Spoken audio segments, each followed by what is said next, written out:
आप लोगों का हमारे चैनल में एक बार फिर से स्वागत है। और हमेशा की ही तरह आज मैं आप लोगों को एक कहानी बतलाने वाला हूँ। और ये कहानी उन विद्यार्थियों के लिए ज्यादा महत्वपूर्ण रखती है जो बीए सेमेस्टर 4 में है, क्योंकि बीए सेमेस्टर 4 के सिलेबस में मैंने देखा है कि अपना रास्ता लो बाबा एक कहानी है। कहानी का नाम है अपना रास्ता लो बाबा। इस कहानी के रचनाकार काशीनाथ सिंह जी हैं और ये कहानी पूर्ण रूप से भावात्मक कहानी है, जिसे पढ़कर आप में भी कुछ भावना जरूर प्रकट होगी। तो ये कहानी का मुख्य पात्र देवनाथ रहते हैं। उनकी बीवी है जिनका नाम आशा है, उनके 2 बच्चे भी हैं और बेचू बाबा रहते हैं। सहायक पात्र है ये सब, लेकिन मेन पात्र है इनका देवनाथ। तो देवनाथ लगभग 10 वर्ष से ही शहर में आकर बस जाते हैं, क्योंकि ग्रामीण परिवार में रहकर वो उस तरह की सुविधाओं का लाभ नहीं उठा पा रहा था जैसे कि शहर में वो आकर अपना लाभ उठा पा रहे हैं। तो पिछले 10 वर्ष से वो शहर में ही रह रहे हैं। अब होता यह है कि एक दिन देवनाथ एक दुकान पर जाते हैं सिगरेट खरीदने के लिए। वही सिगरेट दुकान में आकर एक बूढ़ा, जो कि उन्हीं के घर का पता पूछ रहा था। किनके घर का पता? देवनाथ के घर के पता पूछ रहा था कि भाई ये देवनाथ का घर तुमने देखा है क्या? देवनाथ बिना कुछ सोचे समझे वहां से झटपट भाग जाता है और दूसरी गली से जाकर अपने घर में रह जाता है। और घर जाते ही अपनी पत्नी आशा से कहता है कि यदि मुझे कोई खोजते हुआ आए और पूछे कि देवनाथ कहाँ रहता है, तो उसे कह देना कि उसका तबीयत खराब है या बीमार है। फिर सोचकर बोलता है कि नहीं, उससे बोल देना कि तुम घर के बाहर वो है, मतलब कहीं घर से बाहर गया हुआ है, वो यहां पर नहीं, ये कह देना। और ये बोलता हुआ वो अपनी फ्लैट में सो जाता है जाकर।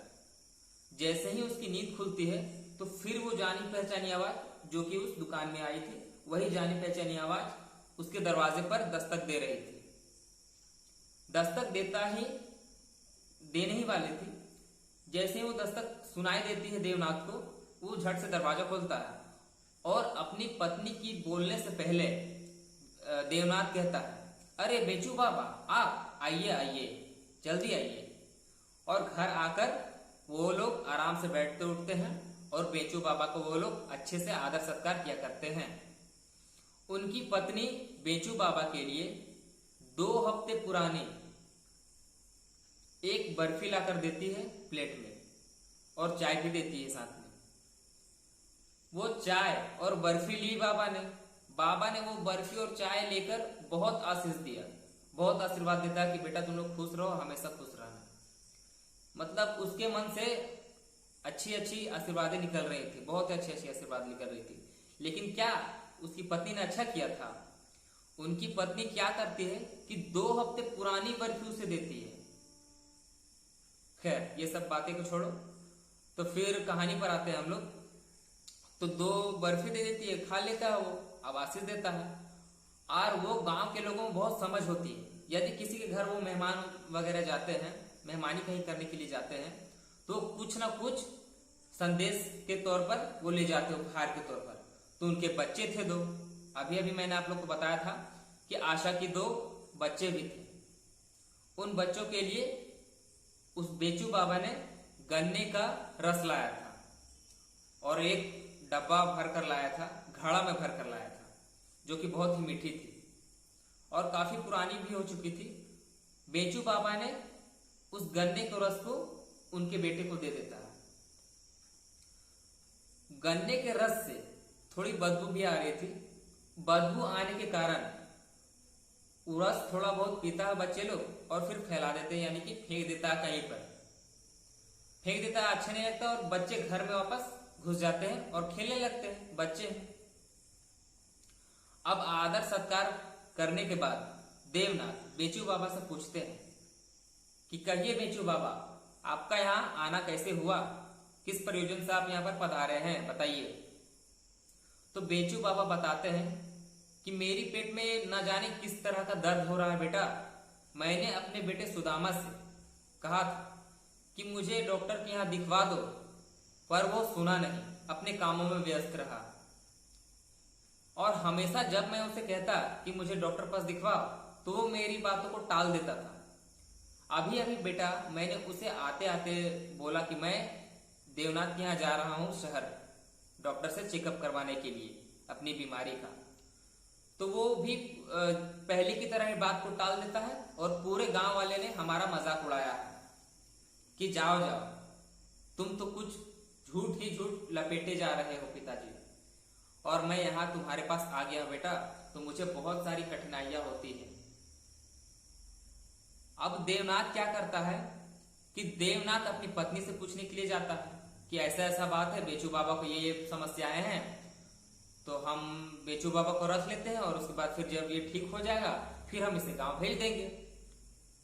तो आशा जो होती है देवनाथ की पत्नी, वो क्रोध करने लगती है अपने पति पर कि मुझसे इनकी देखरेख नहीं होगी, इसलिए इसे तुम ले ही जाओ या फिर से दोबारा गांव ही भेज दो। अब जो है कि देवनाथ चिंता में पड़ जाता है कि यार ये अब मैं इसे करूं तो करूं क्या, क्योंकि उतने दूर से भी तो वो आया था, उसके गांव से आया था, वो बहुत दूर से आया था। अब झटपट देवनाथ तैयार होकर और स्कूटर में बेचू बाबा को हॉस्पिटल ले जाते हैं चेकअप करवाने के लिए। तो चेकअप करवाने के लिए जब उसे ले जाते हैं तो डॉक्टर साहब चेकअप कर लेते हैं और देवनाथ को बताते हैं कि इन्हें कुछ कुछ कैंसर की समस्या बता रही है, जो कि फर्स्ट स्टेज में है। इसीलिए इनका अगर सही तरह से इलाज करवाया जाए तो इनकी जान बच सकती है, और जरा सी भी लापरवाही हुई तो ये इन्हें अपनी जान से हाथ धोना बैठ सकता है। ये बातें तो सुन लेती है, लेकिन डॉक्टर उस बेचू बाबा को ये बात नहीं बताता है कि उसे कैंसर हुआ है, वरना उसे हार्ट अटैक भी आ सकता था या फिर कुछ भी बहुत बड़े सदमे में वो पड़ सकता था, बहुत बड़े सदमे में पड़ सकता था। इसलिए डॉक्टर उसे बताता है कि तुम्हें कुछ नहीं है। अब दोनों स्कूटर पर बैठकर वापस घर आ जाते हैं।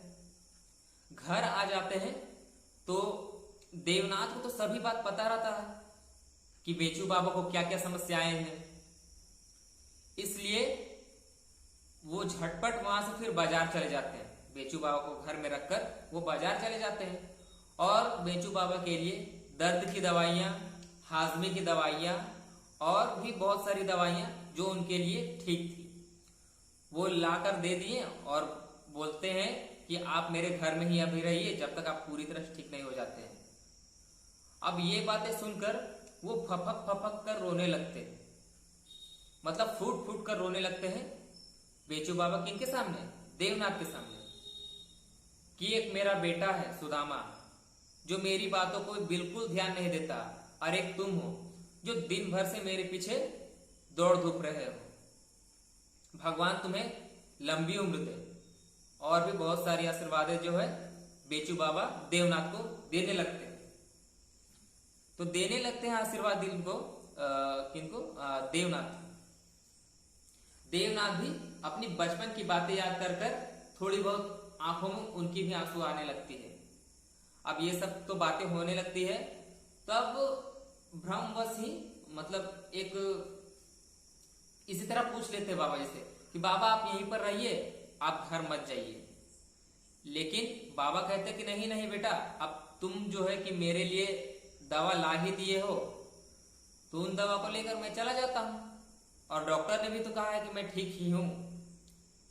पर एक ध्यान देने वाली बात यह है कि जब डॉक्टर साहब देवनाथ को यह बात बता रहा था कि उन्हें कैंसर का लक्षण है, तब बेचू बाबा चुपके से उनकी बातों को सुन लेता है। लेकिन ये बात देवनाथ को बताता नहीं है कि हम जो है तुम्हारी और डॉक्टर साहब की बातों को सुन लिया है, बताते नहीं है। और लगभग जाने वाले ही थे तो वो बूढ़ा क्या नाम है उनका, बेचू बाबा बताते हैं कि आप अब मैं घर चला जाता हूं। तो देवनाथ कहता है कि नहीं नहीं आज नहीं कल जाइएगा, ऐसे करते करते वो कल क्या, वो झटपट ही मर जाता है। कौन मर जाता है? बेचू बाबा। वो उनकी नजर में वो सारी बातें घूम रही थी, उनकी माइंड में जो सारी बातें घूम रही थी, बचपन का खेलना और फिर बहुत सारी बातें, गांव की यादें उनके साथ घूमता घूमता वो मर जाता है वहीं पर। और कल के लिए क्या, वो हमेशा के लिए वहां से चल जाते हैं। अंत में देवनाथ क्या करता है, सिगरेट अपने पैकेट से निकालता है और सिगरेट फूंकता हुआ अपना घर का अंदर चला जाता है और जाते जाते इतना अपने आप से कहता है कि चलो अब ठीक भी है। और कहानी यहीं समाप्त हो जाती है। कहानी अगर आप लोग को अच्छा लगा हो तो इस कहानी को लाइक करना, शेयर कीजिएगा और साथ ही साथ हमारे चैनल को सब्सक्राइब भी कीजिएगा, ताकि हम आप लोगों के लिए हमेशा इसी तरह वीडियो डालते रहें और आपको पहला नोटिफिकेशन सबसे पहले मिले। धन्यवाद।